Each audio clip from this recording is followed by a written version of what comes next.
नमस्कार दोस्तों, आज हम कक्षा 12 आरोह भाग 2 का दूसरा अध्याय आलोक धनवा जी की कविता पतंग पढ़ने जा रहे हैं। तो आइए कविता पढ़ने से पहले पढ़ते हैं हम कवि परिचय। आलोक धनवा जो हैं वो 7वें 8वें यानी कि 1970-80 के दशक के बहुत ही चर्चित कवि रहे हैं। इनका जन्म सन 1948 में बिहार के मुंगेर जिले में हुआ था। ये पिछले 2 दशकों से देश के विभिन्न हिस्सों में सांस्कृतिक एवं सामाजिक कार्यकर्ताओं के रूप में सक्रिय रहे हैं। ये तो है इनके जीवन के बारे में कि इनका जन्म जो है 1948 में बिहार के मुंगेर जिले में हुआ था। इसके साथ ही ये 70-80 के दशक के बहुत ही चर्चित कवि हैं। इसके अलावा पिछले 2 दशकों यानी कि 20-25 साल से ये सामाजिक कार्यकर्ता और सांस्कृतिक कार्यकर्ता के रूप में सक्रिय रहे हैं। आगे इनकी रचनाएं दी गई हैं, जिनमें इनकी पहली कविता है जनता का आदमी, जो सन 1972 में प्रकाशित हुई थी। इसके बाद की इनकी रचनाओं में आती हैं भागी हुई लड़कियां, ब्रूनो की बेटियां। ये इनके कविता संग्रह हैं और इनसे इनको बहुत प्रसिद्धि मिली है। और इनकी जो कविताएं हैं उनका एकमात्र काव्य संग्रह है दुनिया रोज बनती है, और ये सन 1998 में प्रकाशित हुआ था। अब कवि परिचय के बाद में पढ़ते हैं हम कविता परिचय, जो हमारे पाठ्य पुस्तक में दी गई है।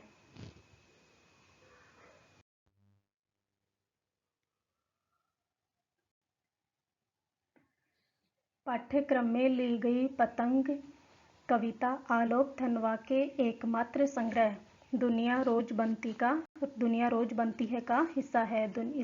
इनका एकमात्र काव्य संग्रह है दुनिया रोज बनती है, और उसी में से उनकी ये पतंग कविता ली गई है। यह एक लंबी कविता है। पतंग कविता है वो एक बहुत लंबी कविता है, जिसके तीसरे भाग को हमारे पाठ्यक्रम में शामिल किया गया है। पतंग के बहाने इस कविता में बाल सुलभ इच्छाओं और उमंगों का सुंदर चित्रण किया गया है। इस कविता में कवि पतंग के बहाने, पतंग के माध्यम से वास्तव में वर्णन पतंग का नहीं करना चाहते हैं। पतंग तो एक बहाना है जिसके बहाने वो बाल सुलभ इच्छाओं और बालकों की जो उमंगे हैं उनका सुंदर चित्रण हमारे सामने प्रस्तुत करते हैं। बाल क्रियाकलापों एवं प्रकृति में आए परिवर्तनों को अभिव्यक्त करने के लिए सुंदर बिंबों का उपयोग किया गया है। कवि इस कविता में बाल क्रियाकलापों और प्रकृति में जो परिवर्तन हो रहे हैं उनको दर्शाने के लिए सुंदर सुंदर बिंबों का प्रयोग करते हैं, जिससे कि ये कविता हमें अच्छी तरीके से समझ में आ जाए, अच्छी तरीके से हमारे सामने स्पष्ट होती चली जाए। पतंग जो होती है वो बच्चों की उमंगों का रंग बिरंगा सपना होता है। इस कविता में कवि जो हैं वो पतंग को बच्चों के सपने से जोड़ेंगे। आसमान में उड़ती हुई पतंग ऊंचाइयों की वे हदें हैं बालमन जिन्हें छू लेना चाहता है, और छूना ही नहीं उसके पार जाना चाहता है, उससे भी आगे चले जाना चाहता है। आगे है कविता। ये कविता जो है वो धीरे धीरे हमें बिंबों की एक ऐसी दुनिया में ले जाती है जहाँ शरद ऋतु का चमकीला इशारा है, जहाँ तितलियों की रंगीन दुनिया है, दिशाओं के मृदंग बजते हैं, जहाँ छतों के खतरनाक कोनों से गिरने का भय है, तो दूसरी ओर भय पर विजय पाते बच्चे हैं जो गिर कर संभलते हैं, और पृथ्वी का हर कोना खुद ब खुद उनके पास आ जाता है। ये सब बिंब जो हैं वो हमें इस कविता में पढ़ने को मिलेंगे कि शरद ऋतु का किस तरह से चमकीला इशारा है, कैसे तितलियों की रंगीन दुनिया है, कैसे दिशाओं को मृदंग की तरह बच्चे बजा रहे हैं, और किस तरह से वो छत के खतरनाक किनारे तक पहुंच जाते हैं, और फिर वो किस तरह से गिर या तो बच जाते हैं, और या फिर गिर जाते हैं तो किस तरह से वो गिर करके संभलते हैं। ये सारे बिंब हमारे सामने इस कविता में प्रस्तुत होंगे। इसके साथ ही जो बच्चे हैं वो हर बार नई नई पतंगों को सबसे ऊंचा उड़ाने का हौसला लिए हुए हैं। इसके साथ ही हम कविता में देखेंगे कि किस तरह से बच्चे हर बार नई नई पतंगों को सबसे ऊंचा उड़ाने का हौसला अपने मन में, अपने जो उम्मीद है उनमें लिए हुए हैं। और फिर भादों के बाद, भादो जो है वो यहाँ अंधेरे का प्रतीक है कि फिर निराशा के बाद क्या होगी, आशा आएगी। जैसे अंधेरे के बाद क्या आता है, उजाला आता है, भादों के बाद क्या आता है, शरद आता है। उसी तरह बच्चों के जीवन में भी निराशा के बाद आशा की वो प्रतीक्षा कर रहे हैं। तो कवि अंत में कह रहे हैं कि क्या आप भी ऐसे बच्चों के साथ हैं। आइए अब हम शुरू करते हैं हमारी जो कविता है उसकी व्याख्या।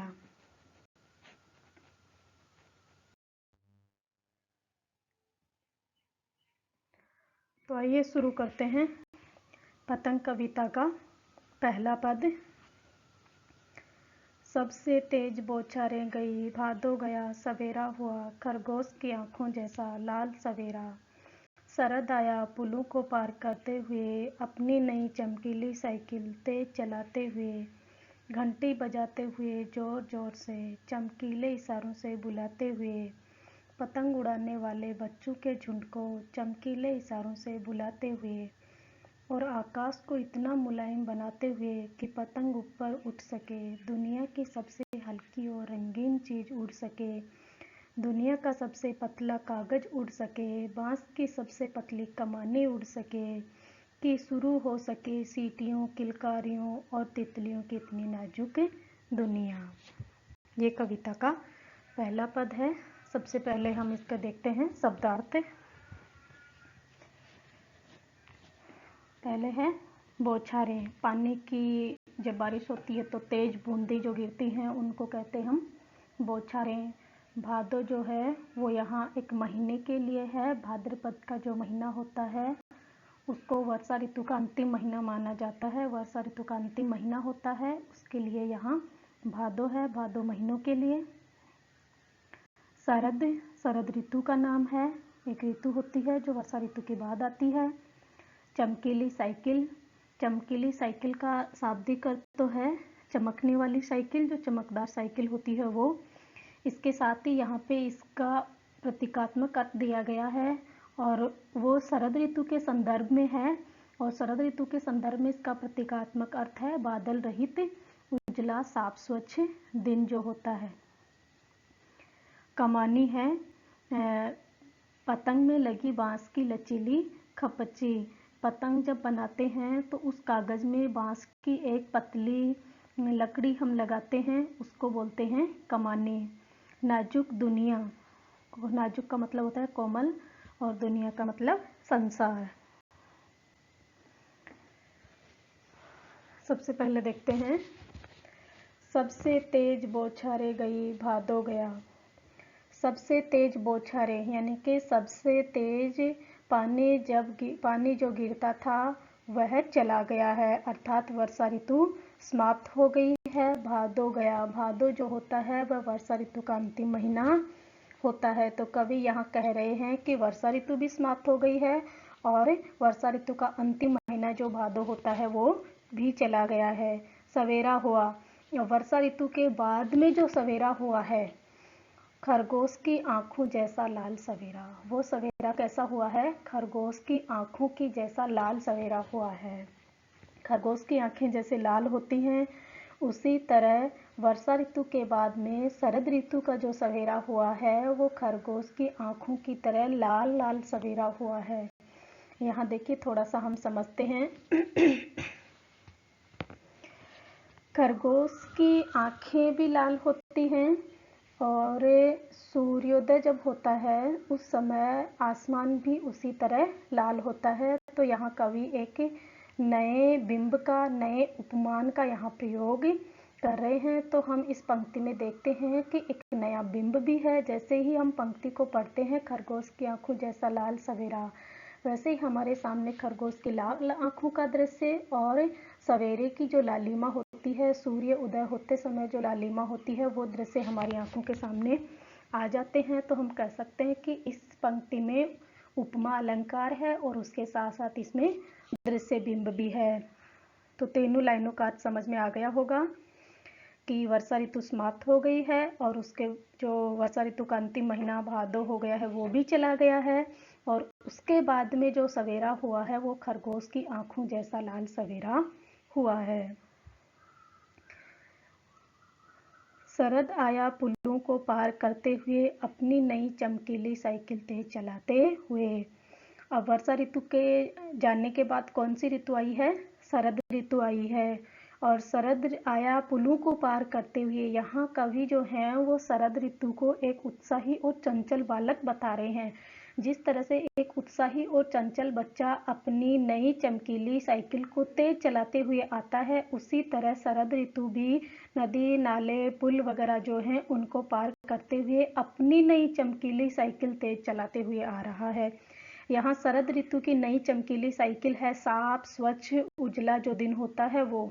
देखिए, हम देखते हैं कि वर्षा ऋतु में क्या होता है, आसमान में बादल छाए हुए होते हैं, सूर्य हमें दिखाई नहीं देता है, थोड़ा दिन में भी अंधेरे जैसा ही लगता है, काले काले जब बादल उमड़ घुमड़ करके आते हैं तो दिन इतना उजला नहीं होता है, इतना साफ स्वच्छ नहीं होता है। और जैसे ही वर्षा ऋतु चली जाती है उसके बाद आसमान में से बादल हट जाते हैं, सूर्य का प्रकाश अच्छी तरीके से हमारे सामने आता है। और इस ऋतु में जो दिन हैं उनका उजला होने का एक कारण ये भी है कि अभी अभी वर्षा ऋतु गई है तो वातावरण में जो भी धूल मिट्टी थी वो बारिश की बूंदों के साथ साथ धुल गई है और वातावरण बहुत साफ स्वच्छ हो गया है, इसीलिए भी दिन ज़्यादा उजला दिखाई देता है। और ऐसा होता भी है जब हम देखते हैं कि बारिश होने के तुरंत बाद अगर धूप खिल रही है तो वह धूप बहुत तेज होती है, बहुत ज़्यादा प्रकाश वाली होती है। इसका कारण यही होता है कि वातावरण में जो भी धूल मिट्टी थी वो सारी साफ हो गई है और अब सूर्य की रोशनी बहुत तेज गति से हमारे तक पहुंच रही है। तो यहाँ कवि भी यही कहना चाह रहे हैं कि जिस तरह से एक चंचल बच्चा अपनी साइकिल लेकर के तेज गति से चलता हुआ आता है, उसी तरह शरद ऋतु भी अपने चमकीले, उजले, साफ, स्वच्छ दिन लेकर के आया है। आगे देखिए, घंटी बजाते हुए जोर जोर से, चमकीले इशारों से बुलाते हुए पतंग उड़ाने वाले बच्चों के झुंड को।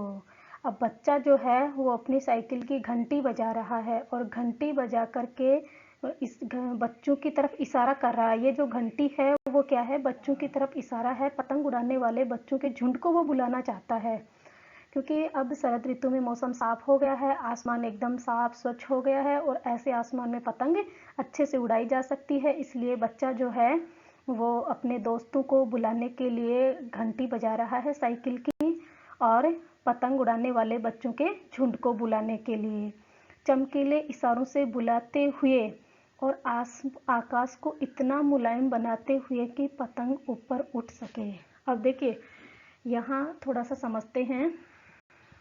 यहाँ हम शरद ऋतु को और उस चंचल बच्चे को दोनों को साथ लेकर के चलेंगे। बच्चे का जो इशारा है वो तो क्या है, अपनी साइकिल की जोर जोर से घंटी बजा करके बच्चों को एकत्रित करना पतंग उड़ाने के लिए। और शरद ऋतु का जो इशारा है वो क्या है, मुलायम, साफ, स्वच्छ आसमान, ताकि उसमें क्या उड़ सके, पतंग उड़ सके, पतंग ऊपर उठ सके। तो आसमान का तो शरद ऋतु का तो इशारा है मुलायम आसमान, जो बच्चों को पतंग उड़ाने के लिए अपनी ओर आकर्षित कर रहा है, अपनी ओर लालायित कर रहा है। और जो बच्चा है जो साइकिल चलाता हुआ आ रहा है उसका इशारा है जोर जोर से अपनी घंटी बजा करके बच्चों को आकर्षित करना, इकट्ठा करना और सारे बच्चे झुंड बना करके पतंगे उड़ाना। आगे देखिए, दुनिया की सबसे हल्की और रंगीन चीज उड़ सके। दुनिया की सबसे हल्की और रंगीन चीज यहाँ पतंग को भी कहा गया है और उसके साथ साथ बच्चों के जो सपने हैं उनको भी दुनिया की सबसे पतली, हल्की और रंगीन चीज कहा गया है। दुनिया का सबसे पतला कागज उड़ सके, पतंग में जो कागज लगता है उसकी तरफ इशारा कर रहे हैं कवि यहाँ पे कि दुनिया का सबसे पतला जो कागज होता है जो पतंग में लगाया जाता है वो ऊपर उड़ सके। उसके साथ ही बांस की सबसे पतली कमानी उड़ सके, बांस की सबसे पतली लकड़ी को काट करके पतंग बनाने के लिए उसमें जो लगाया जाता है वो आसमान में ऊपर उड़ सके। और उसके साथ ही शुरू हो सके सीटियों, किलकारियों और तितलियों की इतनी नाजुक दुनिया। और इस तरह से जब ऐसे साफ स्वच्छ मौसम में बच्चे पतंग उड़ाएंगे तो उसके साथ साथ वो सीटियां बजाएंगे, किलकारियां बजाएंगे, शोरगुल करेंगे और इस तरह से ये जो तितलियों की, पतंगों की जो नाजुक दुनिया है वो शुरू हो सके। शरद ऋतु जब आएगी या शरद ऋतु जब आ गई है तब बच्चे इस तरह से पतंग उड़ाने के लिए इकट्ठा हो सकें, उनकी तितलियों की जैसी रंगीन दुनिया, पतंगों की रंगीन दुनिया शुरू हो सके। ये था पहले पद का भाव सौंदर्य। अभी हम देखते हैं इसका शिल्प सौंदर्य। सबसे पहले हम बात करते हैं भाषा की। तो इस पद्यांश की जो भाषा है वो सरल तथा प्रवाहमयी भाषा है और खड़ी बोली हिंदी का प्रयोग किया गया है। इसके साथ साथ ही हम देखते हैं बोलचाल के सरल शब्दों का भी यहाँ प्रयोग किया गया है, जैसे चमकीली साइकिलें, सीटियाँ, किलकारियाँ, तितलियों की नाजुक दुनिया, पतली कमानी, पतला कागज, हल्की रंगीन चीज़। ये क्या है? सामान्य बोलचाल के शब्द हैं। इसके साथ ही ये बिंब प्रधान रचना है। बिंब होता है किसी भी रचना को पढ़ते समय हमारी आंखों के सामने एक दृश्य सा उपस्थित हो जाता है, एक चित्र बन जाता है, चित्र उभर कर के आता है, उसे हम कहते हैं बिंब। तो यहाँ हम देखते हैं खरगोश की आंखों जैसा लाल सवेरा। ये जो पंक्ति है इसको पढ़ते ही हमारे सामने एक खरगोश का चित्र उभर करके आता है और उसकी लाल लाल आंखें हमें दिखने लगती हैं। उसके साथ ही जैसे ही सवेरे की तुलना कर रहे हैं तो वही उगता हुआ सूर्य और उसकी लालिमा हमें दिखाई देती है। और इसके साथ ही हम देख रहे हैं इस पंक्ति में उपमा अलंकार भी है क्योंकि यहाँ पे खरगोश की आंखें जो हैं वो जो सवेरा है, सूर्योदय के समय जो सूर्य उदय हो रहा है उसको खरगोश की आंखों की तरह बताया गया है, खरगोश की आंखों की उपमा दी गई है, इसलिए इस पंक्ति में उपमा अलंकार है और उसके साथ साथ ही दृश्य बिंब है। आगे देखते हैं।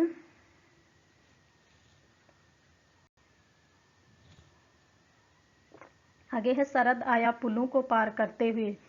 देखिए जैसे एक बच्चा पुल को पार करते हुए चल रहा है, उसी तरह कवि ने भी शरद ऋतु को पुल को पार करते हुए दिखाया है। तो यहाँ एक ऋतु जो है उसको मानवीय क्रिया करते हुए दिखाया है। तो यहाँ पे हम कह सकते हैं कि इस पंक्ति में मानवीकरण अलंकार है।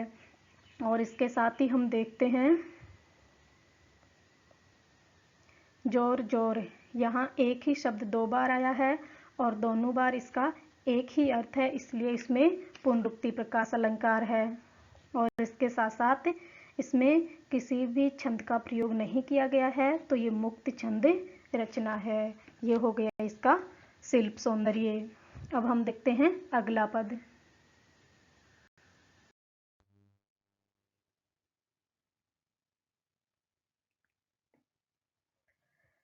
जन्म से ही वे अपने साथ लाते हैं कपास, पृथ्वी घूमती हुई आती है उनके बेचैन पैरों के पास। जब वे दौड़ते हैं बेसुध, छतों को भी नरम बनाते हुए, दिशाओं को मृदंग की तरह बजाते हुए। जब वे पेंग भरते हुए चले आते हैं, डाल की तरह लचीले वेग से अक्षर, छतों के खतरनाक किनारों तक, उस समय गिरने से बचाता है उन्हें सिर्फ उनके ही रोमांचित शरीर का संगीत। पतंगों की धड़कती ऊंचाइयां उन्हें थाम लेती हैं महज एक धागे के सहारे। देखिए यहाँ क्या कह रहे हैं कवि, जन्म से ही वे अपने साथ लाते हैं कपास। कपास का मतलब होता है रुई या कॉटन, जैसा कि आप चित्र में देख रहे हैं। तो बच्चे को कवि यहाँ पे कपास की तरह बता रहे हैं। कपास की जो विशेषताएं होती हैं वही विशेषताएं यहाँ पे कवि बच्चे की बता रहे हैं। कपास जैसे कोमल साफ स्वच्छ होता है, उसी तरह बच्चे भी कोमल होते हैं, उनका मन भी बहुत साफ होता है। और कपास के टुकड़े को जैसे हम 10 फीट 15 फीट 100 फीट की गहराई से गिरा देते हैं, लेकिन फिर भी उस पर कहीं कोई चोट नहीं लगती है, वो जैसा है वैसा ही रहता है। उसी तरह बच्चे भी चोट सहने की क्षमता बच्चों के अंदर भी होती है। इन सब विशेषताओं के कारण कवि ने बच्चे को कपास की तरह कोमल, साहसी और चोट सहने में सक्षम बताया है। तो ऐसी जो विशेषताएं होती हैं वो बच्चे में जन्म से ही होती हैं। जन्म से ही वे अपने साथ लाते हैं कपास, अर्थात बच्चे जन्म से ही कपास की तरह कोमल, साहसी और बहादुर होते हैं। आगे है, पृथ्वी घूमती हुई आती है उनके बेचैन पैरों के पास, जब वे दौड़ते हैं बेसुध। और बच्चे जब बेसुध होकर के, सूध बूध खोकर के बच्चे जब दौड़ते हैं किसी चीज़ को, किसी को भी लक्ष्य करके उसके पीछे जब दौड़ते हैं, तो उस समय वो अपनी सूझबूझ खो देते हैं। वो देखते नहीं हैं कि मैं दौड़ रहा हूँ तो मेरे पैरों में कांटे हैं, कंकड़ पत्थर हैं, सामने गड्ढा है, ऐसा कुछ नहीं देखते हैं। वो बेसुध होकर के दौड़ते हैं। और बच्चे जब इस तरह से बेसुध होकर के दौड़ते हैं तब कवि को ऐसा लग रहा है कि मानो पृथ्वी भी घूमती हुई आ रही है उनके बेचैन पैरों के पास, उनको सहारा देने के लिए, उनकी सहायता करने के लिए, जैसे पृथ्वी भी घूम करके उनके पास आ रही हो। कितना सुंदर बिंब बनाया है कवि ने यहाँ पे। आगे है, छतों को भी नरम बनाते हुए, दिशाओं को मृदंग की तरह बजाते हुए। और बच्चे जब इस तरह से बेसुध होकर के दौड़ते हैं तो उनके कोमल चरणों से, उनके कोमल पैरों से छत जो कठोर होती है, कंकड़ पत्थरों से बनी हुई होती है, वो भी ऐसे बन जाती है जैसे क्या हो, नरम हो। दिशाओं को मृदंग की तरह बजाते हुए। और बच्चे जब बेसुध होकर के दौड़ते हैं तो उनके पैरों से जो ध्वनि निकलती है वो ऐसे लगती है जैसे चारों दिशाओं में क्या बज रहे हो, मृदंग बज रहे हो। मृदंग होता है एक वाद्य यंत्र होता है जिसको हम पीट करके बजाते हैं ढोलक की तरह, जैसा कि आप चित्र में देख रहे हैं। इसको दोनों तरफ से पीट करके बजाया जाता है। तो बच्चे जब छत पर चारों दिशाओं, छत पर जब घूमते हैं बेसुध होकर के तो उनके पैरों से जो ध्वनि आती है वो ध्वनि ऐसे सुनाई देती है जैसे चारों दिशाओं में क्या बज रहे हो, मृदंग बज रहे हों। जब वे पेंक भरते हुए चले आते हैं डाल की तरह लचीले वेग से, अक्सर छतों के खतरनाक किनारों तक। देखिए यहाँ कवि कह रहे हैं पेंक भरने का मतलब होता है झूला झूलना। बच्चे जब पेंग भरते हुए, झूलते हुए, पतंग के सहारे झूलते हुए, यहाँ झूले में नहीं झूला झूल रहे हैं, पतंग की डोर उनके साथ, उनके हाथ में है और उस पतंग की डोर के सहारे वो झूल रहे हैं, चल रहे हैं।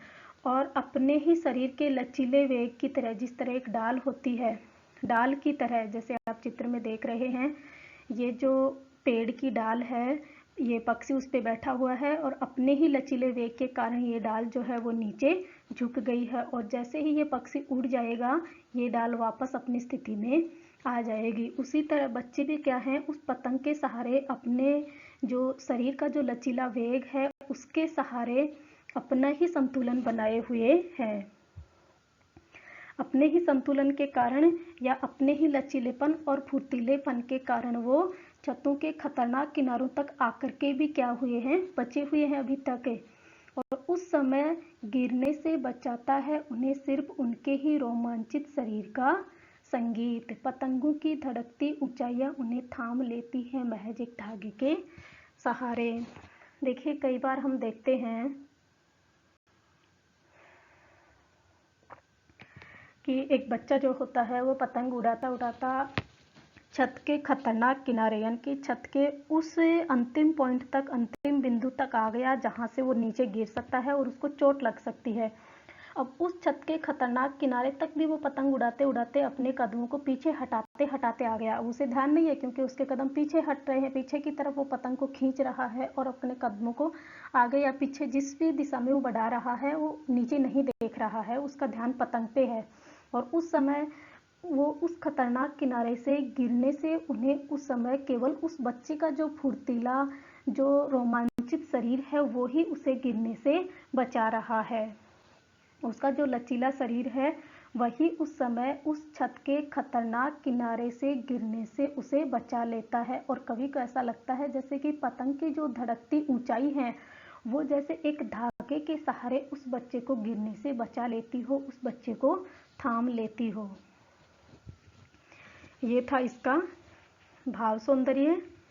अभी देखते हैं हम इसका शिल्प सौंदर्य। तो शिल्प सौंदर्य में सबसे पहले हम भाषा की बात करते हैं। तो इस पद्यांश की जो भाषा है वह बहुत ही सरल है और खड़ी बोली हिंदी का यहाँ प्रयोग किया गया है। इसके साथ ही हम देखते हैं कि बोलचाल के शब्द हैं जैसे बेसुध, पेंग भरना, धड़कती ऊंचाइयाँ, खतरनाक किनारे, लचीले वेग, ये क्या हैं, बोलचाल के सामान्य शब्दों का यहाँ प्रयोग किया गया है। और इसके साथ हम देखते हैं पृथ्वी घूमती हुई आती है उनके बेचैन पैरों के पास। इसमें दृश्य बिंब है, हम देख रहे हैं कि बच्चे जब बेसुध होकर के दौड़ते हैं तो कैसे पृथ्वी उनकी सहायता करने के लिए उनके बेचैन पैरों के पास उन्हें बचाने के लिए आ रही है, तो यहाँ पे दृश्य बिंब भी है और उसके साथ साथ पृथ्वी को घूमते हुए दिखाया है। तो पृथ्वी जैसे एक माँ बच्चे को सहारा देने के लिए आती है, उसी तरह पृथ्वी भी उनकी सहायता करने के लिए आती है। तो यहाँ मानवीकरण अलंकार है, क्योंकि पृथ्वी को यहाँ मनुष्य की तरह क्रिया करते हुए दिखाया गया है। आगे है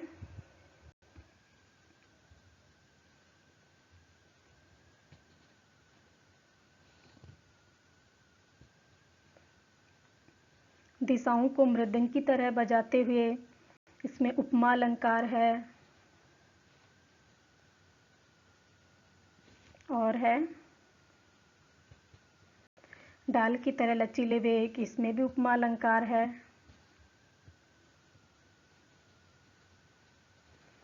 क्योंकि यहाँ जो है मृदंग को बच्चों के जो पैरों की ध्वनि है उसकी उपमा, उसकी तुलना मृदंग की जो ध्वनि होती है उससे की गई है। तो यहाँ भी उपमा अलंकार है। और डाल की तरह लचीले वेग, यहाँ डाल का जो लचीला वेग होता है उसी की उपमा बच्चे के जो लचीला जो शरीर है उससे की गई है। तो इन दोनों में उपमा अलंकार है। भाषा आपने देख ही ली है। अभी हम देखते हैं अगला पद।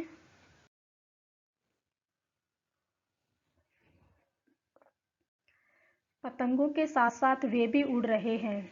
यहाँ कवि कह रहे हैं कि पतंगों के साथ साथ वे कौन, बच्चे भी उड़ रहे हैं। पतंग जब उड़ रही है तो पतंग के साथ ही बच्चे का तन और मन है, वो पूरी तल्लीनता के साथ उसी पतंग में खोए हुए हैं, उसी पतंग के साथ उनका मन उड़ रहा है।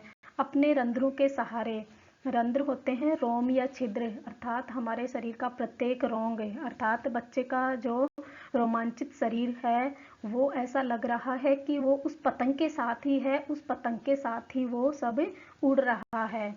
अगर वे कभी गिरते हैं छतों के खतरनाक किनारों से, और इस तरह पतंग में खोए हुए, पतंग में तल्लीन जो बच्चे हैं वो अगर कभी छत के खतरनाक किनारों तक आ जाते हैं और उस छत के खतरनाक किनारे से अगर वो गिर जाते हैं और फिर नीचे गिर करके बच जाते हैं, तब तो और भी निडर होकर सुनहले सूरज के सामने आते हैं।